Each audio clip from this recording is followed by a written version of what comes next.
Hello children, welcome to the last worksheet. Now this worksheet is all about mensuration and I believe most of you have doubt in this chapter, isn't it? Anyway, the first question goes like this. The area of a trapezium is 180 square meter. When we talk about trapezium, a trapezium looks like this shape. Okay, its area is given as 180 square meter. 180 square meter. Now उस दिन class में बहुतों ने मुझे पूछा था square metre मतलब क्या होता है. मीटर स्क्वायर को actually in words square meter लिखते हैं. And according to question, its height is 12 meter. Now, as you know, height means perpendicular height. This height is given as 12 meter. Okay. If one of the parallel sides is double the other, find the length of its parallel sides. Parallel साइज का value नहीं दिया है, खाली बोला है कि one is double then the other, मतलब एक दूसरे के ऊपर डिपेंडेंट है. तो यहाँ पे लंबा कौन सा है, ये वाला है. तो मान लो एक छोटा वाला पैरेलल साइड x है, तो बड़ा वाला कितना होगा 2x. तो क्योंकि to find the area of a trapezium we use a particular formula, लेकिन एरिया तो यहाँ पे दिया हुआ है, तो हम लोग एक इक्वेशन बनाएंगे और वहां से आंसर मिल जाएगा.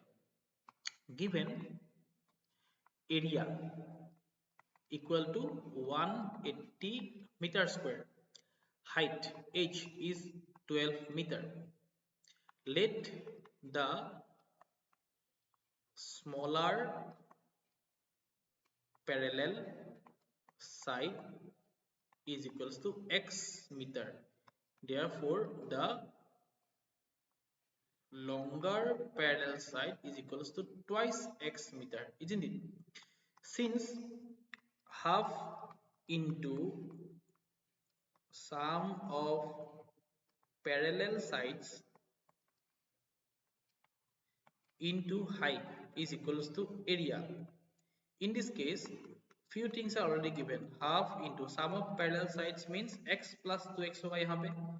h है 12 और area है 180. सिंप्लीफाई करते हैं. 1 by 2 into 3x into 12 is equals to 180. इस 2 से ये 12 गया कैंसिल 6, तो यहाँ पे हुआ 18x because 6 3 is 18. 18x equal to 180.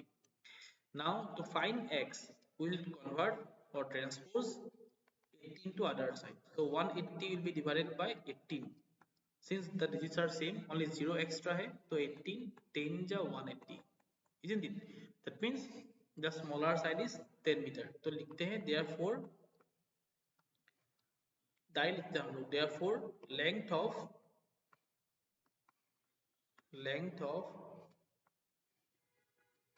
Parallel sides is equals to 10 meter और दूसरा डबल था मतलब कितना होगा 20 meter. So this is the first answer. Now question number 2 इसमें डायग्राम दिया हुआ था. क्वेश्चन नंबर 2 में डायग्राम कुछ ऐसा है कि ये है एक शेप और नीचे में और एक शेप है ऐसा. If you closely look at this diagram, you will find there are two trapeziums actually intact with each other. These two are actually trapeziums. Now, according to question, the top line is given as 30 centimeter, the bottom line is given as 40 centimeter, the middle line is given as 20, and this is called height is given as 12, and here for this second trapezium the height is 8. And the question is find the area enclosed of the following figure. Area. So see children, since two figures are actually intact with each other, so if we add the respective areas of the both figures, then we will get the combined area, isn't it? इसका area निकाल देंगे, इसका area निकाल देंगे, दोनों plus कर देंगे. दोनों ही है ट्रेपेजियम. ट्रेपेजियम के लिए क्या चाहिए हम लोग को एरिया निकालने के लिए? पैरेलल साइड्स और हाइट, दोनों केस में वो दिया हुआ है, तो निकालेंगे. मान लो इसका नाम थे फिगर 1, इसका नाम देंगे figure 2. Area of figure 1 is equals to half into sum of parallel sides. Parallel side 30 है और 20 है और हाइट है 12. इस 2 से ये 12 कैंसिल किया, बिकॉज ये इनटू है इसलिए कैंसिल कर सकता हूँ. यहाँ पे कैंसिल नहीं होगा बिकॉज ये प्लस है. अब 30 है प्लस 20 50 हो गया इंटू 6, क्या मिलेगा मुझे 300. And since the unit is centimetre, area निकाल रहे हैं तो सेंटीमीटर स्क्वायर होगा. then area of figure 2 half into sum of parallel sides, इस बार होगा 20 and 40 and then into होगा height है 8, 2 4 जा 8, 20 plus 40 is 60, 60 into 4 is equals to 240 centimeter square. Therefore area of the enclosed figure, मतलब total area पूछ रहा है यहाँ पे, enclosed figure is equals to 300 plus 240 is equals to 540 centimeter square. I hope children you understood this question also. Let us move for question number 3. Question number 3 में diagram नहीं है, यहाँ लिखा गया है find the curve surface area मतलब CSA and total surface area मतलब TSA दोनों निकालना है of A right circular cylinder. ये क्वेश्चन में बहुत लोगों का डाउट था, बहुत स्टूडेंट्स मुझे पूछ रहे थे राइट सर्कुलर सिलेंडर क्या है sir. Now listen to me very carefully. Right circular cylinder एक सिलेंडर शेप है, राइट सीधा है, तो ये परपेंडिकुलर लाइन यहाँ पे हो सकता है, तो इसको हम लोग बोलेंगे राइट सर्कुलर। अगर मैं सिलेंडर कुछ ऐसे बनाऊं, मान लो कुछ ऐसे, ये थोड़ा टेढ़ा है ये सिलेंडर, ओके। अब बताओ इस फिगर के अंदर में अगर तुम राइट एंगल ड्रॉ करोगे, मतलब I mean to say this figure is this lines are they perpendicular, are they perpendicularly placed? No, but in the normal cylinder these two lines are always perpendicularly placed. So इनको बोलते हैं right circular cylinder, इनको नहीं बोलते हैं। तो जो normal cylinder होता है उसी को हम लोग बोलते हैं राइट सर्कुलर सिलेंडर। ये वर्ड मेंशन करते हैं ताकि तुम लोग कंफ्यूज हो जाओ, okay. Right circular cylinder means the normal cylinder. So for this normal cylinder we have to find both CSA and TSA। Values क्या दिया गया है, वैल्यूज दिया गया है कि यहाँ पे हाइट है 15 सेंटीमीटर और बेस है 1 सेंटीमीटर। मेरे यहाँ पे 1 दिखाई दे रहा है, अगर तुम लोग को कुछ अलग अलग क्वेश्चन में है तो बोल देना बाद में, मैं इसको 1 मान के कर रहा हूँ अभी, ठीक है। तो अभी यहाँ दिया गया हाइट h का वैल्यू है 15 centimetre, 15 centimetre and base radius is 1 centimetre, base radius है 1 सेंटीमीटर। पहले निकालना है CSA, CSA of cylinder, CSA of cylinder the formula is 2 pi RH। 2 पाई का वैल्यू मेंशन ना हो तो 22/7 लेना, R का वैल्यू है 1 और H का वैल्यू है 15। तो देखो ये 7 से तो कैंसिल कुछ नहीं जा रहा है, इफ नथिंग इज कैंसिल तो तुम लोग डेसिमल में मत निकालना। मेंस्ट्रुएशन या एरिया एंड वॉल्यूम के चैप्टर में आंसर हम लोग फ्रैक्शन में रख सकते हैं। So now we have to multiply 2, 22 and 15 and 1 because all are in numerator। बहुत लोग ये 2 से फिर 22 कैंसिल करना चाहते हैं, don't try to cancel because they are both are actually numerator. Multiply करने पे 15 2 जा 30 होगा, 30 और 22 करने से होगा 660, तो 660/7 सेंटीमीटर स्क्वायर, ये है CSA ऑफ द सिलेंडर। अब निकालेंगे TSA, TSA of cylinder the formula is 2 pi R into R plus H। 2 into 22/7 into R is 1, R plus H मतलब 1 plus 15। अब होगा 2 into 22/7 ही होगा बिकॉज 1 से मल्टीप्लाई करने से भी सेम आंसर निकलेगा, इनटू ये हो गया 16। फिर से 7 कैन नॉट डिवाइड एनीवन, तो अभी मल्टीप्लाई करते हैं, 16 2 जा 32, 32 से 22 मल्टीप्लाई करना है तो यहाँ पे होगा 7, साइड में करते हैं मल्टीप्लाई, 32 into 22, 2 2 जा 4, 2 2 जा 6, 2 2 जा 4, 2 2 जा 6, 4 10 7 704, मतलब इस बार होगा कितना answer 704/7 centimetre square. So these are the two answers, TSA and CSA of a cylinder. Moving to the last question now. Question number 4.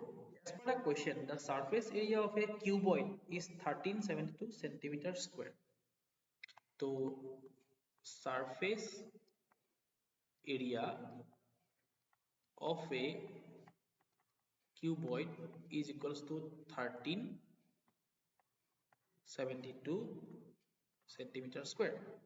The dimensions of the cuboid, देखो कि क्यूबॉइड देखने में कुछ ऐसा होता है, okay.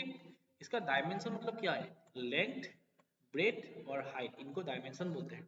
In the question is given the dimensions are of the measurement 4:2:1. Remember one thing, my dear children, whenever you get a question in ratio, always multiply the given ratios with a variable, any variable. Let us consider x in this case. So we can consider the dimensions to be 4x, 2x and 1x. ये dimension लेके हम लोग solve करेंगे, because यहाँ पे area तो दिया हुआ है। तो हम लोग लिखेंगे डायमेंशंस,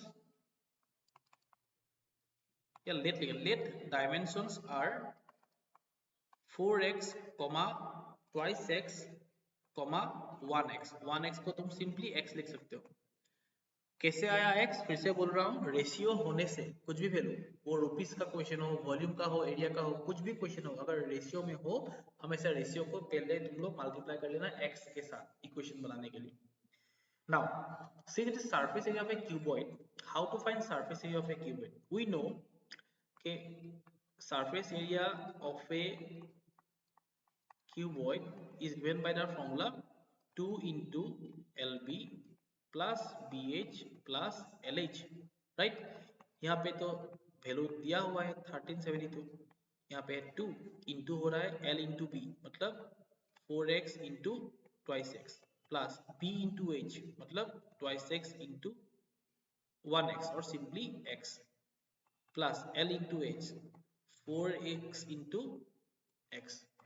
अगर कोई लेना चाहते हो इसको ब्रेड, इसको लेंथ, इसको हाइट, तब भी सही होगा, जैसे भी करो आंसर सेम निकलेगा। तो यहाँ पे ये 2 इंटू था ना, मैं इस तरफ लेके आके डिवाइड कर दूंगा 1372। ऑन द अदर हैंड इसको अगर सिंप्लीफाई करेंगे तो 4x इंटू 2x मिलेगा 4 to 8x square plus 2x into x is 2x square plus इस दोनों को मल्टीप्लाई करने से होगा 4x square. When I divide 1372 by 2, I'll get 2 6 are 12, 2 8 are 16, 2 6 are 12 और यहाँ पे मुझे मिलेगा 8 plus 2 10, 10 plus 4 14x square. Since 14 is multiplied, so I can bring 14 to left hand side. यहाँ पे रहेगा x square। अब 14 से इसको डिवाइड करके देखते हैं, 6 8 6, so 14 5 जा 70, 14 4 जा 56, यहाँ होगा 2 126, 14 9 जा 126, यहाँ पे होगा 6, हाँ। तो यहाँ पे हो गया 49, यहाँ पे हो गया x स्क्वायर। तो x स्क्वायर अगर 49 है तो x का वैल्यू होगा स्क्वायर रूट 49, स्क्वायर रूट 49 होगा 7। वैसे in higher classes you will find कि इसका आंसर में प्लस माइनस आता है, मतलब 49 का स्क्वायर रूट नेगेटिव भी हो सकता है, पॉजिटिव भी हो सकता है, because negative 7 into negative 7 will also give you 49, isn't it? लेकिन कंसीडरिंग क्लास 8 सिंपल रखते हैं इसको, रूट ओवर 49 लिखते हैं और x का वैल्यू हो गया 7। सो देयरफॉर हम लोग को निकालना क्या था, हम लोग को निकालना था टोटल डायमेंशन, राइट? तो देयरफॉर डायमेंशंस इक्वल टू, पहले था 4 इंटू एक्स तो 4 इंटू 7, दूसरा था 2 इंटू एक्स और 2 इंटू 7, तीसरा था 1 इंटू एक्स तो 1 इंटू 7। ये हो गया 28 सेंटीमीटर, ये हो गया 14 सेंटीमीटर और ये हो गया 7 centimetre. So these are the answers for the last worksheet. Now go through these videos again and again until you understand it properly, and then good luck for your exam. Bye bye.